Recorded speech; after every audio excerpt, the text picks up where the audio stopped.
बहुत समय पहले की बात है। गिरधरपुर में अतुल नाम का एक लड़का रहता था, जिसने अपना बचपन जगह जगह घूमकर बिताया था। उसके माता पिता बचपन में ही गुजर गए थे और उसे अपने जीवन को आगे बढ़ाने के लिए बहुत मेहनत करना पड़ता था। इसी के चलते वह कई बार थक जाने के बाद नदी के किनारे पर जाकर बैठ जाता था।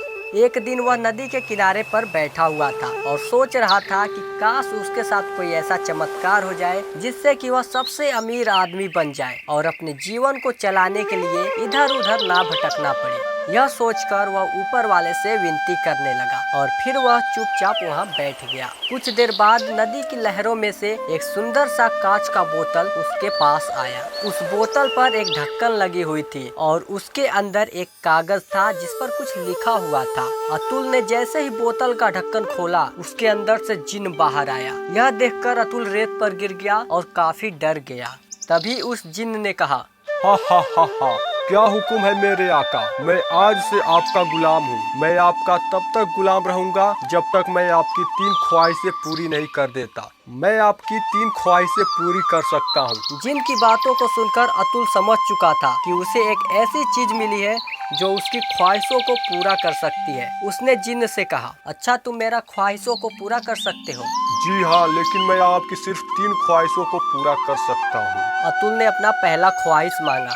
अच्छा तो मैं सबसे पहले यह चाहता हूँ कि तुम मेरे लिए एक ऐसा घर बनाओ जो दुनिया में सबसे बेहतरीन हो, जिसे देखकर लोगों की आंखें फटी की फटी रह जाए। इसके बाद जिन ने अतुल को अपने जादू से एक ऐसी जगह पर ले गया जो बहुत ही खूबसूरत था और जिन ने अतुल से पूछा, क्या यह जगह आपके घर के लिए बेहतरीन है? हाँ तुम यहाँ पे घर बना सकते हो, ये जगह बढ़िया है। तो जिन ने अपने जादू से वहाँ पर बढ़िया सा घर बना दिया जो बहुत ही बेहतरीन था।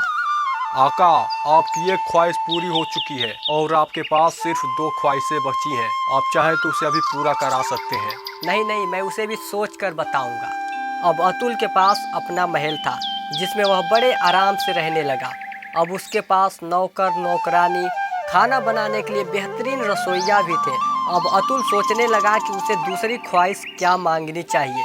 यह सोचकर वह बाजार की ओर चला गया। बाजार में उसे कुछ ऐसे बच्चे दिखे जो भूखे थे और दूसरों से खाना मांग रहे थे। उन बच्चों को देखकर अतुल को अपनी बात याद आ गई। एक समय गरीबी में उसे भी इसी तरह रहना पड़ता था, इसलिए वह उनको देखकर उदास हो गया। वह उनके लिए कुछ करना चाहता था, तो वह अपने महल आया और जिन्न से बोला, मैं अपनी दूसरी ख्वाहिश मांगना चाहता हूँ। जी हुक्म करिए मेरे आका। मैं चाहता हूँ कि आज से कोई भी बच्चा भूखा ना रहे, उन्हें कभी भी खाने के लिए दूसरों से कुछ भी ना मांगना पड़े। जिन्न ने अतुल की ख्वाहिश सुनी और उसे भी पूरा कर दिया। मेरे आका, आपकी 2 ख्वाहिशें पूरी हो चुकी हैं। अब आपके पास सिर्फ और सिर्फ एक ही ख्वाहिश बाकी है। क्या आप उसे अभी पूरा करना चाहते हैं? नहीं, मैं अपनी तीसरी ख्वाहिश भी सोच कर ही बताऊंगा। अब अतुल खुश था कि उसके पास अपना खुद का महल है और बच्चों को अब से भूखा नहीं रहना पड़ेगा। कुछ दिनों बाद अतुल को इस बात की याद आई कि उसकी तीसरी ख्वाहिश बाकी है, लेकिन वह यह भी सोच रहा था कि अगर वह तीसरी ख्वाहिश मांग लेता है तो उसके बाद क्या होगा।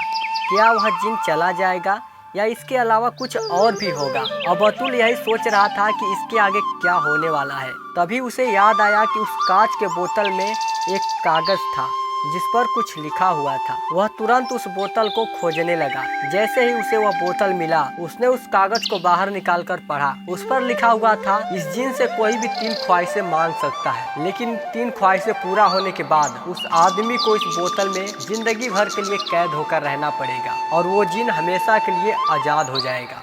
यह पढ़ते ही अतुल घबरा गया। अब वह डरा हुआ था और बार बार सोच रहा था कि वह आगे क्या करेगा। तभी उसे एक तरकीब सूझी और उसने जिन को बुलाया। क्या हुक्म है मेरे आका, बताइए। मैं अपनी तीसरी ख्वाहिश पूरा करना चाहता हूँ। जैसे ही जिन ने यह सुना, वह अंदर ही अंदर खुश होने लगा।